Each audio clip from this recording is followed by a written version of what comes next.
Kimsingi Yanga walifanya kosa kutotumia dressing room, sawa, ni sehemu moja hapo ya kuweza kutofuata taratibu za mchezo, na wakaenda kutumia nyumba ambayo iko nje ya kiwanja, wakaweza kufanya shughuli zao na baadaye wakaingia. Kwa hiyo ilikuwa ni kosa la kikanuni ambalo lipo, na kwenye upande wa kanuni adhabu zake zimeainishwa katika makosa yote ambayo yatakwenda kinyume na taratibu za mchezo. Kuna faini ambazo zinaanzia milioni 5 mpaka milioni 10, 11 mpaka milioni 20. Hizo zimeweza kuweza kuainishwa.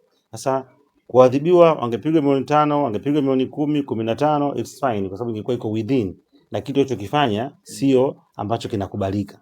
Lakini unapokwenda kwenye milioni 30, maana yake ni kama kuna kitu ambacho ni extreme issue ambayo Yanga ameweza kuifanya apart from kukaa ndani ya dressing room, kwa sababu ukisema mtu akukaa kwenye dressing room, wewe amekaa kwenye corridor ni the same, akaa kwenye dressing room.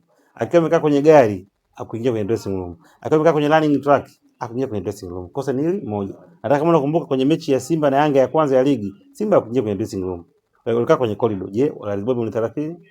Utagundua hakuna. Kwa hiyo tunazungumzia hakuna fairness, hakuna equal grounds ambazo za kwenda kutoa maamuzi. Kuna mmoja anaonekana kwa pengine akifanya kosa ni kama watu wanatumia hasira na hisia kuweza kumhukumu, lakini sio kufuata kanuni. Kwa